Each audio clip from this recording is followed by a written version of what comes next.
Tidak jauh dari Kraton Embah Anang terletaknya Masjid Jami' Nurul Iman yang dibuka pada tahun 1964 setelah dibina sendiri oleh 4 karya mahir tukang.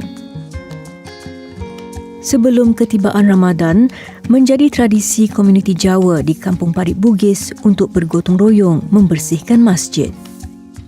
Gotong royong tu setiap tahun sebelum puasa tu memang kita akan mengadakan gotong royong untuk membersihkan masjid yang surau-surau mana sekelilingnya, ke kubu yang mana itulah karya sini yang digunakan selalu, yang kita selalu jalankan aktiviti-aktivitinya. Biarpun pernah menerima tawaran RM1 juta untuk membina masjid baharu pada tahun 1990, penduduk kampung membuat keputusan untuk mengekalkan warisan mereka. Namun, mereka turut berusaha untuk mendapatkan dana bagi menaik taraf dan membaik pulih tanpa mengubah struktur asal bangunan ini. Kita tak usik yang bangunan asal, cuma dinding, cermin tu kita akan tukar pada sliding ke dinding yang sekerat batu. Pasal papan tu dah mula mereput sikit lah, dah 60 tahun. Betul bangga dengan tradisi. Ya, tradisi tu. Jadi kita kekalkan tiang macam tu, semua macam tu lah, yang atas semua kekal. Kita tak akan ubah. Dari masjid, kami kemudiannya di Pelawar Bilal Masjid Nurul Iman, Sakri Juahir, menziarahi tanah perkuburan Kampung Parit Bugis. Masyarakat Jawa ada percaya di bulan puasa ni arwah leluhur kita akan pulang menengok anak cucu berpuasa. Jadi sempena itu kita akan membersihkan kawasan-kawasan kubur dan kawasan-kawasan masjid. Sejak sebulan sebelum berpuasa lagi, menjadi adat komuniti di sini beribadah bukan sahaja untuk diri sendiri, malahan untuk memanjangkan doa buat mereka yang telah pergi. Bulan Syakban tu dikenali oleh masyarakat kita sebagai bulan ruah. Bulan ruah tu di masa sebulan tu kita banyak mengadakan kenduri kendara dan yasin tahlil dihadiahkan kepada leluhur-leluhur kita, arwah leluhur kita. Jadi bulan itu memang untuk mengenang leluhur kita.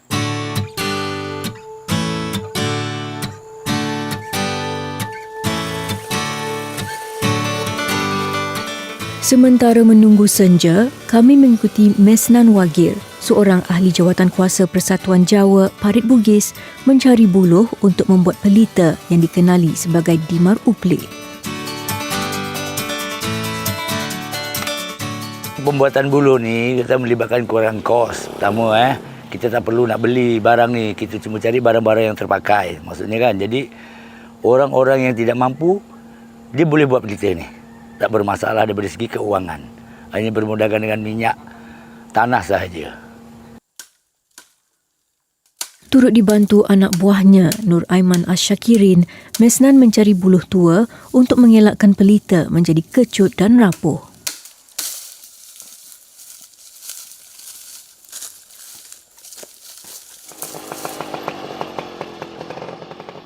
Kembali ke Kraton Embah Anang, buluh dipotong untuk membuat bekas minyak tanah. Bekas aitin kemudian dipotong dan dibentuk sebagai pemegang sumbu serta penutup bekas minyak tanah. Akhir sekali, buluh panjang dibelah sebagai tiang Dimar Uplik ini. Pelita satu biji kalau kita beli, berharga lebih kurang 60 sen, gitu-gitu RM1. Kalau kita nak buat 100 ke 200 biji, melibatkan kos yang tinggi. Jadi kalau kita guna buluh, percuma. Cuma guna tenaga saja. Itulah yang pengetahuan saya lah. Tapi sebelum ni pun sebetulnya ada benda-benda lain yang kita boleh buat. Seperti bintang, bulan.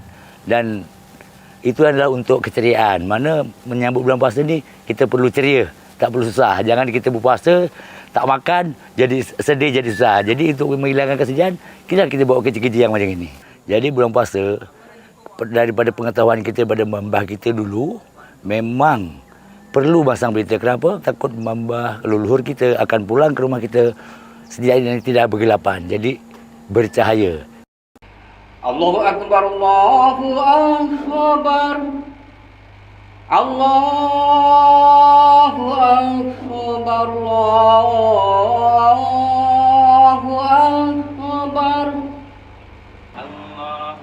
Dengan kelonggaran prosedur operasi standard bagi aktiviti keagamaan buat jemaah yang mempunyai vaksin COVID-19 yang lengkap, suasana masjid seperti di Parit Bugis ini kembali meriah, terutamanya dalam menyambut Ramadan.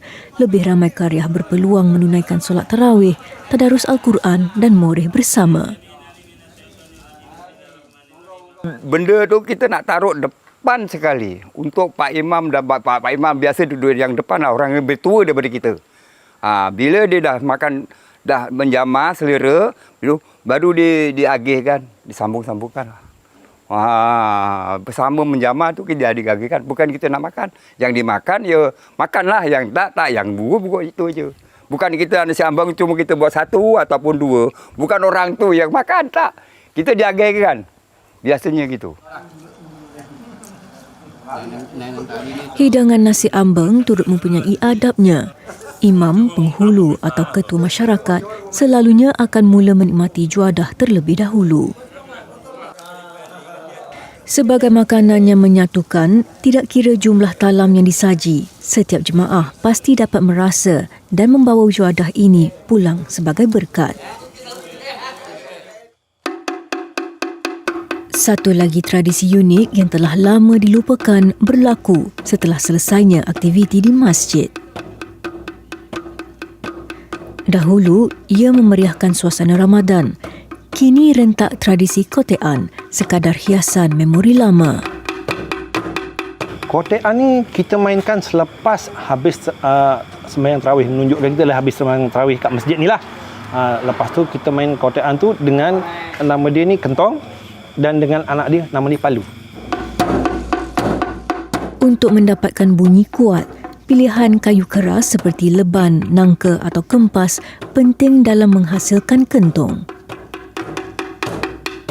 Kotean ni biasanya orang-orang Jawa yang main. Zaman sekarang ni kita tengok budak-budak sekarang dengan gadget dia, dengan permainan handphone dia. Tapi zaman dulu tak ada.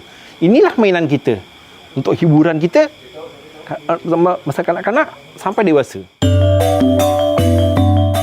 Kembali di Kraton Embah Anang, kami dikejutkan dengan suasana meriah bagai hari raya.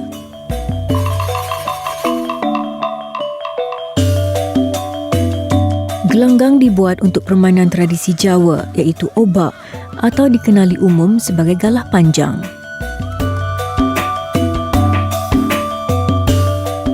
Main obak ni memang dari larut malam sampai pagi, sampai menjelang sahur lah.